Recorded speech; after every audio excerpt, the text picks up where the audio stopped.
Okay, welcome to the third video in this series, Bus to RV conversion.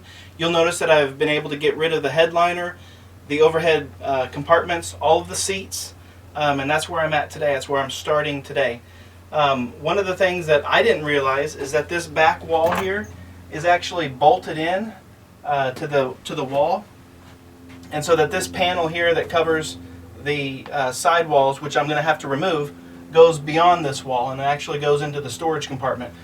This wall is also not insulated, and so as much as I wanted to kind of leave it and just reface it, I'm going to have to take that whole wall out when I redo this entire bus. I'm also going to be removing the floors. What I'm going to be showing you is how this bus was originally built so that you can understand how it has to be deconstructed. So the original manufacturer used presswood, and they put some fabric around it and they staple it, and then what they did to keep it up against the walls is they had some Velcro strips, believe it or not, and then this Velcro was attached to the back side of this presswood, and for the most part it was screwed into the walls wherever the overhead compartments would cover those screws, and then where they couldn't put a screw in, they just put the Velcro and then they adhered it to that. And so what that did is it allowed the windows to kind of have this seamless trim out feature. I'm not going to be doing exactly that, and you'll see later what my idea is for trimming out all of the windows. But so to remove this, you just basically take off the screws and then you just pull it down. You'll see that I've removed the panel that covered and trimmed out around the windows, and then on top of that piece was the other piece of presswood that had the carpet on it, and that covered all the screw holes for that upper panel. The mid panel had just some screws that were buried in the carpet, so you just had to look for them and you could find them, and you unscrewed those. Same thing on this lower panel. Has some screws. If you look for them, they're about every 24 inches or so, and then once you get those done, removed, then you can pull out this panel.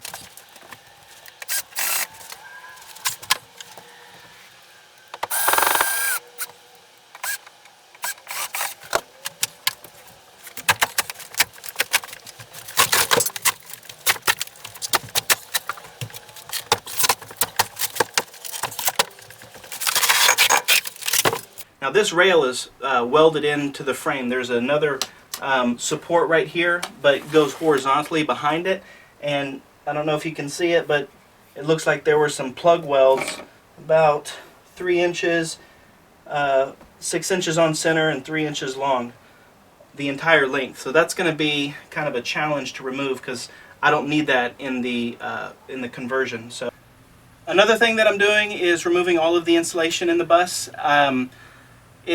You can see here that there's a lot of gaps in the insulation, and I think I can replace this insulation with better performing materials. So I'm not sure if I'm going to put in spray foam or some of that rigid foam insulation, but nonetheless I have to remove this insulation. So the best, if you try and take it out, it leaves a whole bunch of stuff that's stuck to the skin of the bus because I believe that they glued these in. So I just have a little flat knife that you would typically use for sheetrock work, and you can just scrape it and get the majority of it off pretty quickly.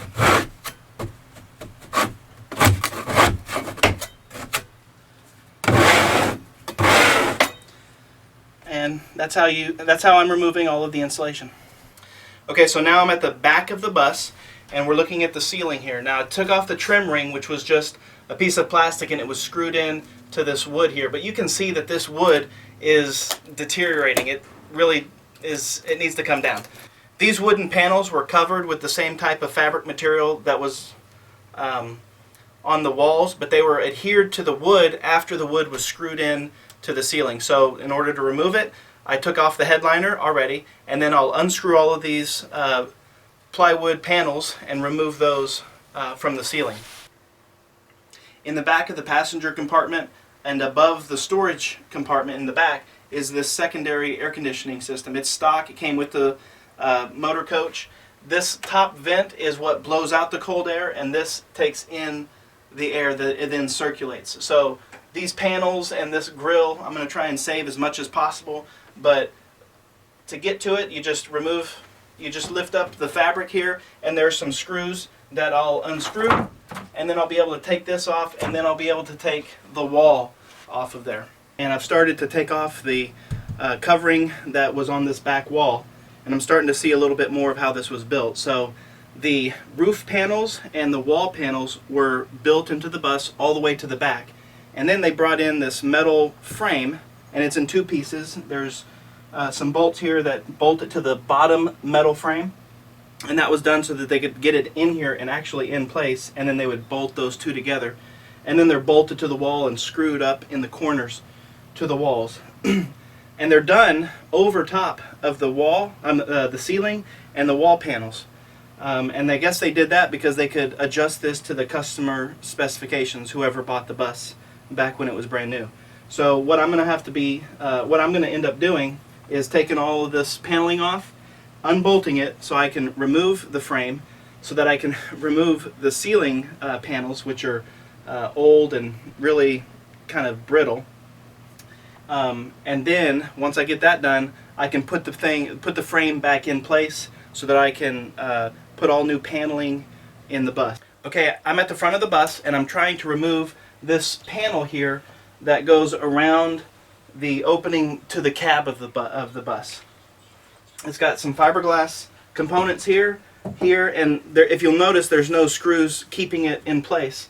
And so what I did is I removed all of the screws that were right here, and so this panel comes down, and it's a continuous piece, and it goes here, and then it has all of these control panels right there. So what I'll have to do is remove all of the screws on this panel, unplug all of those components and remove it, and then up underneath this panel, it was hidden by this panel, there's a lip on this fiberglass piece, and there are more screws that go up in here, and then there are screws that you can't see, but they're at the bottom of this fiberglass panel.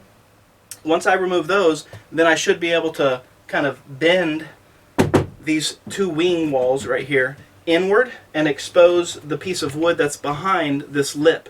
Once I do that, then I can remove these panels, and it's going to be pretty tricky trying to recut some wood that goes here, but it's really necessary because these panels are they're just old, and they need to be consistent throughout the whole bus. So I'm not exactly sure that this air conditioning vent has to come out. I think that it's continuous all the way into the air conditioning unit. I think what happens is that this panel is just cut out and attached on either side of it, so that this right here is independent of that. So that, in other words, this wooden panel that's right here covered with this old fabric can be removed, and that stays in place.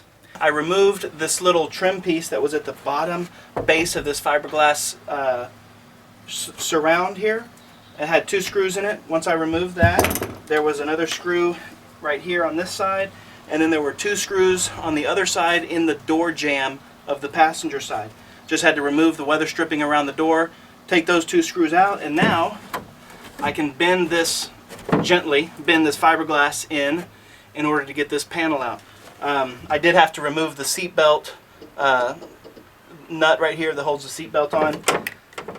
I'm not removing this whole fiberglass. It goes all the way into the windshield, and there's no real reason for me to fully remove it. I just need to get it moved out of the way enough so I can remove this panel.